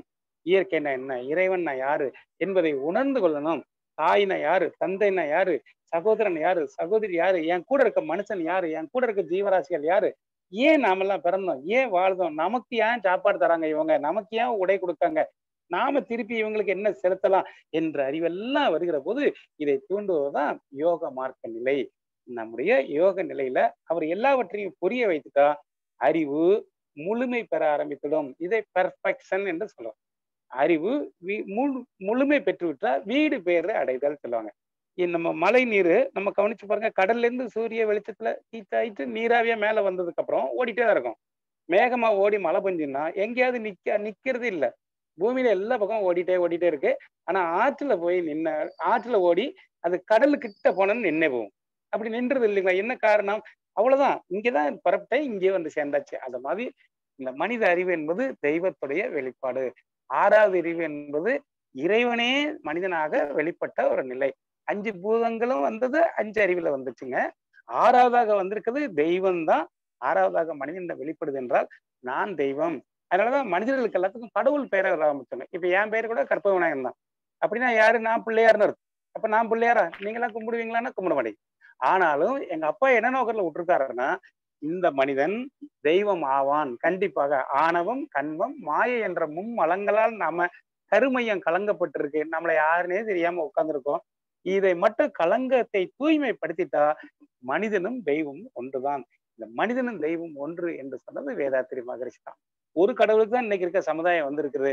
பல கடவுளெல்லாம் மாற்றி ஒரு கடவுளுக்கு வந்தா கூட வேதாத்திரி மகரிஷி சொன்னாரு, ஒரு கடவுள் கிடையாது, ஒன்லி காட். கடவுளை தவிர வேறொன்றும் இல்லை. நீயா இருந்தாலும், நானா இருந்தாலும், மரமானாலும், மட்டையானாலும், செடியானாலும், இயற்கையானாலும் எல்லாமே தெய்வம்தான் என்ற உணர்வு மனிதனுக்கு வரணும். பார்க்கும் இடத்திலெல்லாம் நந்தனாலா, உந்தன் கரிய நிறம் தோணுதையா நந்தனாலாங்கிற மாதிரி எல்லா இடத்திலும் இறைவனை பார்க்கக்கூடிய அறிவு வரணும். இந்த முழுமை பேரு பர்ஃபெக்ஷன் ஞான நிலை என்பது அறிவில தெளிந்த நிலைக்கு வரணும் என்றால் யோக மார்க்கம் தான் சிறந்தது. பக்தி மார்க்கமும் சிறந்ததுதான். எப்போ? அறிவு குறைந்த இருக்கிற பிள்ளைகளுக்கு 15 வயசு வரைக்கும் பக்தி மார்க்கத்தை வச்சுக்கணும். இதை நல்லா ஃபாலோ பண்ணணும். நம்ம பிள்ளைகளையும் கோயிலுக்கு கூட்டு போய் இந்துவா இருந்தாலும், கிறிஸ்தவரா இருந்தாலும், இஸ்லாமியரா இருந்தாலும் எல்லாருமே அந்த ஒழுக்கம், கடமை, ஈகையை தான் சொல்லி கொடுத்துருக்காங்க. எந்த மதத்திலையும் குறைபாட சொன்னது இல்லைங்க. அந்தந்த மத வழிபாடுனாலும் பரவாயில்லைங்க. அதுல குழந்தைகளை ஒழுக்கம், கடமை, ஈகையில உயர்த்தி விட வேண்டும். 16, 17 வயசுக்கு அப்புறம் சிந்தனா சக்தி உயர்ந்தனால ஒவ்வொரு விஷயத்தையும் புரிய வைக்கணும். அப்போ பக்தி என்பது சற்று தகர்ந்து போகும். முட்டைக்குள்ளதான் கோழி குஞ்சு வளர்த்து ஆகணும். மஞ்சள் கருவா இருக்கிற கோழி குஞ்சு வளரணும்னா வெள்ளை கருவை சாப்பிட்டுதான் வளர்ந்தாகணும். கோழி குஞ்சு வளர அதோடைய உடம்பு விரியும் போது என்ன ஆகும்? முட்டை உடைச்சே ஆகணும். பாரு, இவ்வளவு நாள் பாதுகாப்பா இருந்த அந்த முட்டை உடைச்சு போட்டிய குஞ்சியே அப்படி சொல்ல முடியாது.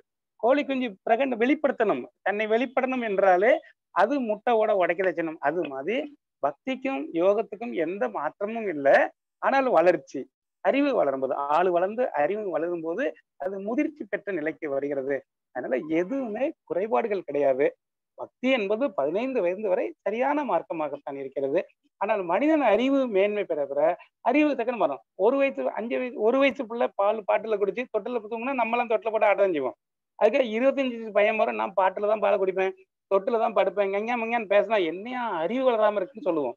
அந்த மாதிரி அந்த அறிவை வளர்த்திட்டோம்னா நிச்சயமாக நான் கடவுள் என்பதையும் எல்லாமே கடவுள் என்பதையும் உணர்ந்து கொண்டால், எல்லா இறைநிலை என்பதை உணர்ந்து கொண்டு எல்லா இடத்திலும் இறைநிலை இருப்பதை உணர்ந்து கொண்டு வாழ்ந்தா இந்த மனித வாழ்க்கை சிறப்பானதாக இருக்கும். நம்மளும் நல்லா வாழ முடியும், மற்றவங்களையும் நல்லா வாழ வைக்க முடியும் என்ற எண்ணம் தான் வேதாத்திரி மகரிஷிக்கு முழுமையாக இருந்தது. அதை தொண்டாற்றுவதற்கு எத்தனையோ பேராசிரியர்கள்லாம் தொண்டு பண்ணிட்டு இருக்காங்க. அந்த வகையில நீங்களும் இந்த படிப்படியாக உங்களை உயர்த்திக்கணும். ஆரம்ப சாதகர்கள் நீங்கள் உணர்ந்ததை மற்றவங்களுக்கு உணர்த்தி இந்த சமுதாயத்தை மாற்ற வேண்டிய மிகப்பெரிய கடமையில் இருக்கிறோம். அந்த வகையில தீபாவளி பண்டிகையில பண்டங்களை ஈகை செய்து இல்லாதவங்களுக்கு கொடுத்து உதவி இறக்க சித்தத்துல வெற்றி பெற்று ஆன்மீகத்துக்கு உயர்வோம் என்று சொல்லி நல்ல வாய்ப்பை கொடுத்த நல்ல உள்ளங்களுக்கு நன்றி சொல்லி நிறைவு செய்கிறேன். வாழ்க வளமுடன், வாழ்க வளமுடன், வாழ்க வளமுடன். வாழ்க வளமுடன். பக்தி, யோகம், ஞானம் என்ற தலைப்பிலே பல்வேறு கருத்துக்களை மிக பக்குவமாக ஐயா அவர்கள் எடுத்துரைத்தார்கள். கடவுள் நம்மை காப்பாற்றுகிறாரா அல்லது நாம் கடவுளை காப்பாற்றுகிறோமா என்ற ஒரு நிலை ஏற்பட்டுள்ளது என்று சொன்னார்கள். அறிவு வளர வளர அதுவே யோகம் என்று சொன்னார்கள். எதை பார்த்தாலும் அதன் உட்பொருளை அறிந்து கொள்ளத்தக்க அறிவுதான் ஞானம் என்று சொன்னார்கள். ஞானி என்பவன் தான் அறிந்ததை அனைவருக்கும் தெரிவிக்க வேண்டும் என்று நினைப்பவர்தான் ஞானி என்று சொன்னார்கள். மூடி வைத்த நம்பிக்கை தான் நாம் மூட நம்பிக்கை என்று வழக்கத்தில் வந்துவிட்டது என்றெல்லாம் சொன்னார்கள். களங்கத்தை தூய்மைப்படுத்தினால் எல்லோருமே இறைவனே என்று சொல்லி மிக அற்புதமான சிறப்பான ஒரு சிந்தனை விருந்தை அளித்த பேராசிரியர் கற்பக விநாயகம் ஐயா அவர்களுக்கு இந்த சிறப்பு சிந்தனை மன்றம் தனது மனதார நன்றிகளையும் வாழ்த்துக்களையும் பாராட்டுகளையும் தெரிவித்து மகிழ்கின்றது. இப்போது நமது மன்ற முறைப்படி ஐயா அவர்களை வாழ்த்துவோம். பேராசிரியர் கற்பக விநாயகம் ஐயா அவர்கள் வாழ்க வளமுடன். அவரது உடல் நலம் வாழ்க வளமுடன்.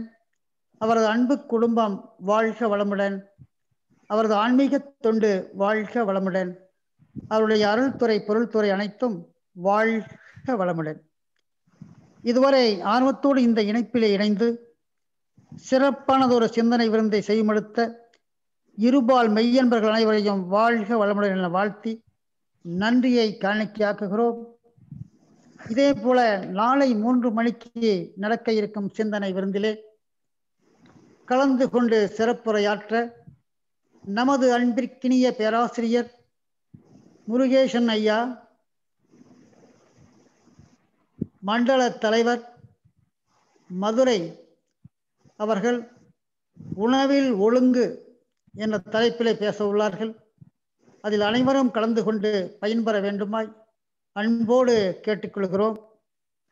சான்றோர்களே, நமது வேதாத்திரிய ஐயம் தெரிதல் பகுதியில் ஏற்கனவே பதிவு செய்யப்பட்ட தொடர் கேள்வி பதில் நிகழ்ச்சியை நாமக்கல் அறக்கட்டளையை சார்ந்த மனோகர் ஐயா கேள்விகளை கேட்க ரவீந்திரன் ஐயா பதில் கூறும் நிகழ்வு இப்போது நடைபெற உள்ளது. வாழ்க வளமுடன். ஐயா ஒரு நிமிடம் அனுமதியோட ஐயா சொல்லுங்க ஐயா. வாழ்த்துக்கள். இருக்கிற பெருமக்களே, பேராசிரியர்களே, ஐயா அவங்க கொடுத்த விளக்கத்தை நல்லா கவனமா கேளுங்க. எனக்கு எந்த இடத்துலையும் பக்தியோ கிரியன்னு சொல்ற மந்திர வழிபாடையோ ஞானத்தையோ ஒரு வார்த்தை கூட குறைவில்லாம அது படிநிலைங்கிறத அற்புதமா வேதாத்திரி பண்ணி சொல்லிருக்காங்க. நிறைய பேர் விவரம் கொஞ்சம் சிறிய ஆர்வத்தின் காரணமா நான் கோயிலுக்கு போறதில்ல, சாமி கும்பிடுறதில்ல அப்படின்லாம் பேசுறாங்க. அதான் தவறு. அப்படின்னா உங்க மனதில் அதை வச்சுக்கணும், பொதுவுல பேசக்கூடாது. காரணம் என்னன்னு கேட்டீங்கன்னா, மகிழ்ச்சி எந்த இடத்துலயும் இறை வழிபாடை குறை சொல்லவே இல்லை. அதே மாதிரி தயவு செய்து பேசுகின்ற பொழுது என்ன பேசுகிறோம், நம்முடைய கருத்து சொந்த கருத்தெல்லாம் முதுகு வரும்போது நிறைய அதுல விரக்தி ஆயிடுறாங்க. சாமி கும்பிடா குரூப்பை சேர்ந்துட்டோமாங்கிற நிறைய இன்னும் இருக்கு, பயம் வருது. அந்த மாதிரி சிலர் பேசுனாங்க. ஆனா ஐயா பொறுத்த வரைக்கும் அது அப்படியே 15 வரைக்கும் உறுதியா வேணும். அதுல வந்து படிநிலை வர வேண்டும்.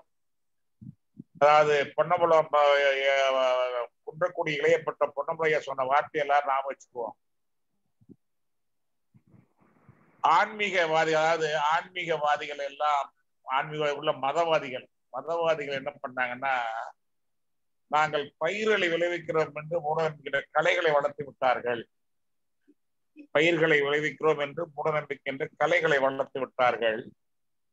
பகுத்தறிவாளர்களோ கலைகளை பிடுங்கணும் பயிர்களை பிடிங்கி விட்டார். நல்ல வார்த்தை. ஒரு மடாதிபதி கற்பனையாக நல்லா தெரியும். அந்த பொதிகை அறிவித்துக்கள் திறப்புள்ளாவில் சொன்ன வார்த்தை அது. அந்த மண்ணை சார்ந்தவர் நம்முடைய கற்பனையாக. நான் எதுக்கு சொல்றேன்னு கேட்டீங்கன்னா, நம்ம கொஞ்சம் விழிப்பா இருக்கணும். ஏதோ நம்ம தெரிஞ்சதெல்லாம் நமக்கு பிடிச்சதெல்லாம் பேசிடக்கூடாது. இல்ல தலைவர் எஸ்கேஎம் அடிக்கடி சொல்லுவாங்க, நாம எல்லாம் இறை நம்பிக்கையுள்ளவர்கள், அதனால இறை நீதியை மதிப்பவர்கள் என்று அடிக்கடி சொல்லுவாங்க. ஏதோ நாத்திகம் பேசுகின்ற சபை அல்ல. நாம் தேவையில்லாத மூடநம்பிக்கை இருந்தாலும் அதுக்கு மூடநம்பிக்கை அல்ல, அதுக்கு விளக்கு இருக்குன்னு விளக்கக்கூடியவர்கள். பயிர் கலைகளை பார்த்து எடுக்கிறோம், பயிர்களையே படுக்கக்கூடாது என்ற விழிப்புணர்வுக்கு என்னுடைய நிகழ்வு உதவியா இருக்கும். அன்போடு கேட்டுக்கொள்கிறோம். தயவு செய்து ஏதாவது நீங்கள் இந்த ஞான மார்க்கத்துக்கு வந்த பின்பு கோவிலுக்கு செல்கின்ற பழக்கம் விட்டு அவங்க மனதோட வச்சுக்கீங்க. அடுத்த தலைமுறை வரணும். உலகம் அதிகமா பக்தியில் இருக்கவங்க தான் இருக்கிறாங்க. நீங்க சொன்னீங்கன்னா அவங்க ஞான மருந்து வரவே மாட்டாங்க, உள்ளே வரவே மாட்டாங்க. பல நடந்துகிட்டே இருக்குது. இன்னைக்கு அத்வைதம் வளராதுக்கு ஒரே ஒரு காரணம், நாம் புரிந்து கொள்ளாமல் சரியாக அதை விளக்காத காரணம் தான் என்பதை நான் புரிந்து கொள்ள வேண்டும். நல்ல தயவு செய்து இதை இந்த நிகழ்வுல இந்த தலைப்புக்கு ஒட்டி இருக்கனால அதை நான் சொல்லக்கூடிய கடமைப்பட்டிருக்கிறேன். இல்லை யாரும் இறை வழிபாடையோ மந்திர வழிபாட்டையோ ஞான மார்க்கத்தையோ இது மட்டும்தான் உயர்ந்து என்று சொல்லாமல் அதிலும் உயர்வு இருக்கிறது. மனிதனுடைய அறிவும் செயலும் திருந்தி ஓக மதிப்போர் வழிபாடு சொன்னாங்கன்னு அதுக்கு சொல்லியிருக்கிறாங்க. அதுல தேவையில்லாத ஒரு பழக்க வழக்கங்களை எப்படி நீங்களே மாட்டிக்கொள்வதற்கு பக்குவமா சொல்லணும். இந்த சொன்னாலே ஓடு குஞ்சு வளர்ச்சி பெற்ற பின்பு இந்த ஓடு இருக்கணும்னு நினைக்க கூடாது, அது தானா உடையணும், அப்ப உடையணும் முயற்சிப்பட்ட வார்த்தையை அழகா முயற்சியுடைய கருத்துக்களை வளர்க்குனாங்க. மீண்டும் கற்பனையாவுக்கு நன்றி காணிக்கையாக்கி இதில் கொஞ்சம் விழிப்போடு குறிப்பாக பேராசிரியர்கள் அந்த அன்பர்கள் நீங்கள் இதை கொஞ்சம் கவனமா இருக்கணும்னு கேட்டுக்கொள்கிறோம். காரணம் வளர்ச்சிக்கு அது தடையாக இருக்குதுங்கிற ஒரு அன்பான வேண்டுகோள். நன்றி ஐயா. சண்முகம் ஐயா, கேள்வி பதிலுக்கு போலாம். நன்றி ஐயா. வாழ்க வளமுடன். வாழ்க வளமுடன். வாழ்க வளமுடன். குரு வாழ்க, குருவே துணை. அனைவருக்கும் இனிய மாலை வணக்கங்களையும் வாழ்த்துக்களையும் தெரிவித்துக் கொள்கிறோம். வாழ்க வளமுடன். வேதாத்திரியத்தில் ஐயம் தெளிதல் என்ற நமது நோக்கத்தில் கேள்வி பதில் வாயிலாக இன்று 11வது நாளாக நமது நாமக்கல் மனவளக்கலை மன்ற அறக்கட்டளையின் பேராசிரியர் கே. சுப்பிரமணியம் ஐயா அவர்கள் கேள்விகள் கேட்க பதிலை தொடங்குகிறோம். இப்போ ஐயா கேள்வி கேட்பாங்க. வாழ்க வளமுடன். வாழ்க வையகம், வாழ்க வையகம், வாழ்க வளமுடன். அனைவருக்கும் மாலை வணக்கத்தை தெரிவித்துக் கொண்டு வாழ்க வளமுடன் என்ற வாழ்த்துக்களையும் கூறிக்கொண்டு இன்றைய கேள்வி பதில் நிகழ்ச்சியை தொடங்க இருக்கின்றோம். முதல் கேள்வி, தேவையில்லாத ஆசையை எவ்வாறு விட்டுவிடுவது? ஆசை என்பது மனித இயல்பு. ஆசை இல்லாமல் வாழவே முடியாது. மனவளக்கலை கற்று மேம்பாடு பெற்று சிறப்பாக வாழ்வை அமைத்து கொள்ள வேண்டும் என்ற ஒரு சிந்தனையே ஆசைதான். ஆக அவசியமான ஆசையை வாழ்வில் நாம் வைத்து கொள்ள வேண்டும். தேவையில்லாத அவசியமில்லாத ஆசையை தான் நாம் விட்டுவிட வேண்டும். அதை தவம் செய்து, ஒன்று நன்றாக தவம் செய்து சங்கல்பம் செய்து அடிக்கடி சங்கல்பம் போட்டுக்கொள்ளணும். இந்த இரண்டின் மூலமாக தேவையில்லாத ஆசையை விட்டுவிட வேண்டும் என்று அருட்தந்தை அவர்கள் கூறுகிறார்கள். எது அதிகமாக உடல்நலம் கெடு என எது அதிகமாக மன அமைதி கெடும்? அனுபோகப் பொருட்களின் எண்ணிக்கை அதிகமாக உடல் நலம் கெட்டுவிடும். சொத்துக்களின் எண்ணிக்கை, பொருள் பற்றின் காரணமாக சொத்துக்களை பெருக்கிக் கொண்டே போனோமேயானால் மன அமைதி கெடும் என்று அருட்தந்தை அவர்கள் கூறுகிறார்கள். ஆசையை சீரமைக்கவில்லை என்றால் எந்த விதமான தீங்குகள் ஏற்படும்? மனவளக்கலையிலே அகத்தாய்வு பயிற்சி என்று அருட்தந்தை அவர்கள் எண்ணம், ஆசை, சினம், கவலை கொடுத்துருக்குறாங்க. எண்ணத்தை ஆராய வேண்டும், ஆசை சீரமைக்க வேண்டும், சினத்தை தவிர்க்க வேண்டும், கவலையை ஒழிக்க வேண்டும் என்று. அந்த ஆசை சீரமைப்பு பயிற்சியில் அருட்தந்தை அவர்கள் ஆசையை சீரமைக்கவில்லை என்றால் உயிராற்றல் விரயமாகும். இயற்கை துன்பங்களை போக்கிக் கொள்ள வேண்டும், உயிராற்றல் குறைவை சமன் செய்ய வேண்டும், உண்மையான உயர்வான தேவையை பூர்த்தி செய்து கொள்ள வேண்டும். எனவே ஆசையை அவசியம் ஒவ்வொரு மனிதனும் சீரமைத்தே தீர வேண்டும் என்று அருட்தந்தை அவர்கள் கூறுகிறார்கள். காலக்கொலை என்று மகரிஷி எதை கூறுகிறார்? காலக்கொலை என்று அருட்தந்தை அவர்கள் கூறுவது என்னவென்றால், சிலர் எதிர்காலத்தை பற்றி திட்டங்களை மனதில் உருவகப்படுத்தி கொண்டே நிகழ்காலத்தை இழந்து விடுவார்கள். எதிர்கால திட்டமே அவர்களது எண்ணமாகவும் கற்பனையில் இருந்து கொண்டே இருக்கும். இதுவே காலக்கொலை என்கிறார் அருட்தந்தை அவர்கள். எண்ணம் எழ காரணங்கள் யாவை? எண்ணம் எழ 6 காரணங்கள் இருக்கின்றன. 1 தேவை, 2 பழக்கம், 3 சூழ்நிலை, 4 பிறர் மன தூண்டுதல், 5 கருவமைப்பு, 6 தெய்வீகம் என்ற இந்த 6 காரணங்களே எண்ணம் எழ காரணங்களாகும். நாம் மதிக்கப்பட வேண்டிய 3 ஆசைகள் யாவை? பொதுவாக பல ஆசைகளை அளவோடு முறையோடு நாம் தூய்த்து கொள்ள நமக்கு உரிமை வழங்கப்பட்டிருந்தாலும் கூட சில தவறான எண்ணங்களினால் ஒரு 3 ஆசையை நாம் மதிப்பதில்லை. 1 மண்ணாசை, 2 பொன்னாசை, 3 பெண்ணாசை. ஆக மண்ணாசை, பொன்னாசை, பெண்ணாசை 3ஐயும் மதித்து பயன்கொள்ள வேண்டும் என்று அருட்தந்தை அவர்கள் கூறுகிறார்கள். பிரபஞ்ச இயக்கங்கள் அனைத்திலும் உயர்ந்தது எது? பிரபஞ்ச இயக்கங்கள் அனைத்திலும் உயர்ந்தது மனிதனின் எண்ணம். எண்ணத்திற்கு அப்பால் ஏதும் இல்லை என்று சொல்கிறார்.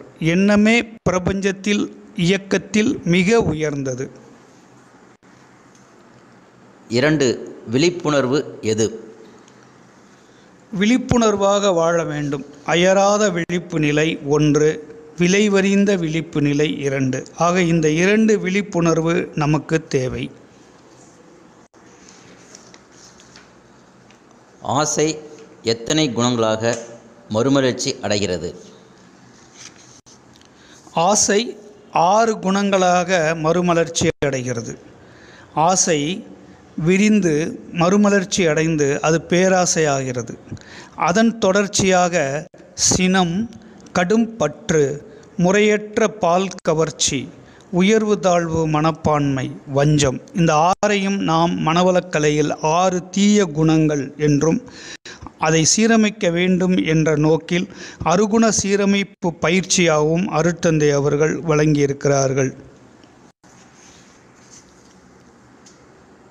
பொருள்துறைக்கும் ஆன்மீகத்துறைக்கும் நேர் எதிரி எது?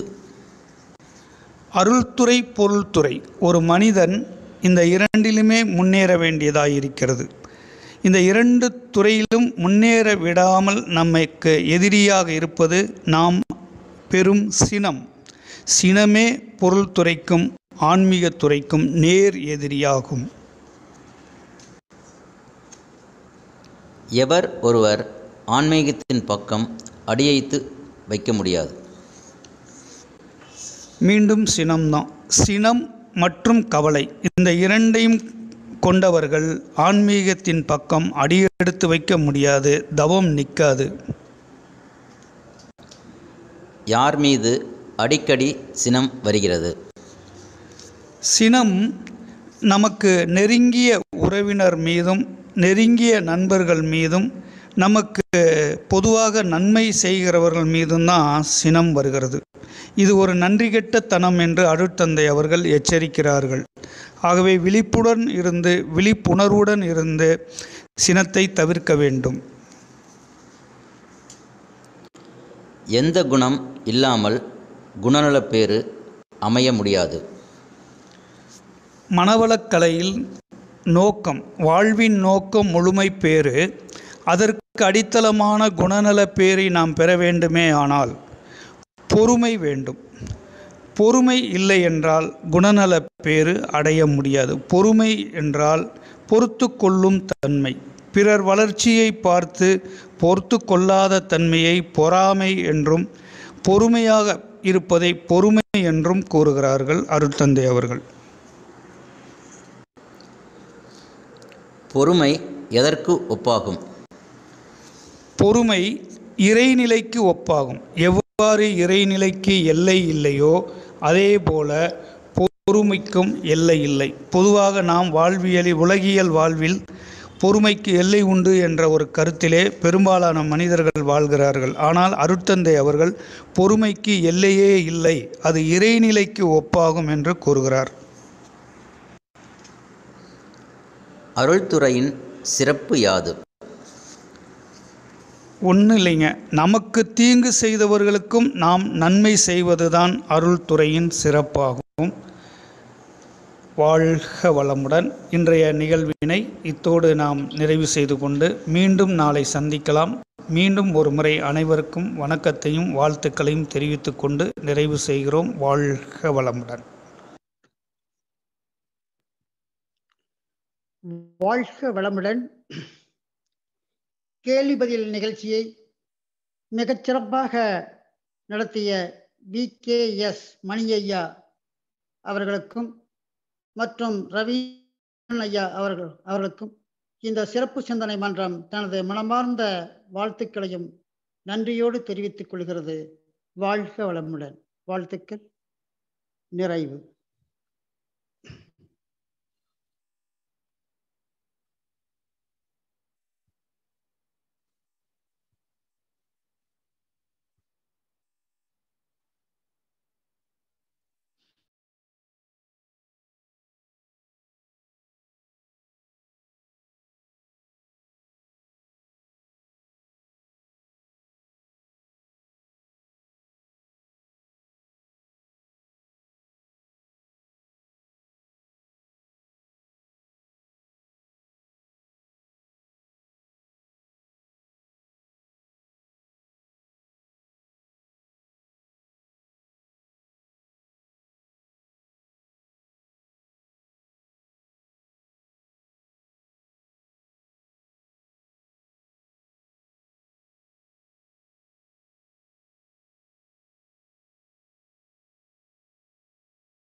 வாழ்க வளமுடன். திரவியம். அம்மா வாழ்க வளமுடன்மா. ஐயா காணோம் ஜூம்ல. ஐயா வெளிய போயிட்டு உலக நல வாழ்த்து பாடிடுங்க. ஓகே. உலக நல நாட்டம். ஆமாங்க. ஓர் உலக ஆட்சி உயர் ஒழுக்கத்தோடு உலகினிலே குழந்தைகளை வளர்க்கும் திட்டம், பார் முழுதும் பொருள் துறையில் சமநேர் நீதி பல நாடும் ஒன்றிணைந்த பொருளாதாரம் சீர்திருத்த சிக்கனமாம் சிறந்த வாழ்வு தெய்வ நிலையகத்துணரும் இறைவணக்கம் நேர்வழியில் விஞ்ஞானம் பயனாய் கொள்ளும் நெறிமுறைகள் இவை இணைந்த வாழ்வு காண்போம். வாழ்க வளமுடன். உலக நல வாழ்த்து. உலகமெல்லாம் பருவமழை ஒத்தபடி பெய்யட்டும், உழவரெல்லாம் தானியத்தை உவப்புடனே பெருக்கட்டும், பல தொழில்கள் புரிகின்ற பாட்டாளி உயரட்டும், பகுத்துணர்வில் தொகுத்துணர்வு பண்பாட்டை உயர்த்தட்டும், கலகங்கள் போட்டி பகை கழந்தாட்சி நடக்கட்டும், கல்லாமை கடல் வறுமை கலங்கங்கள் மறையட்டும், நல வாழ்வை அளிக்கும்மை ஞான ஒளி வீசட்டும், நம் கடமை அறவாழ்வின் நாட்டத்தே சிறக்கட்டும், நம் கடமை அறவாழ்வின் நாட்டத்தே சிறக்கட்டும், நம் கடமை அறவாழ்வின் நாட்டத்தே சிறக்கட்டும். வாழ்க வையகம், வாழ்க வையகம், வாழ்க வளமுடன். அமைதி அமைதி அமைதி. நன்றி ஐயா. வாழ்க வளமுடன்.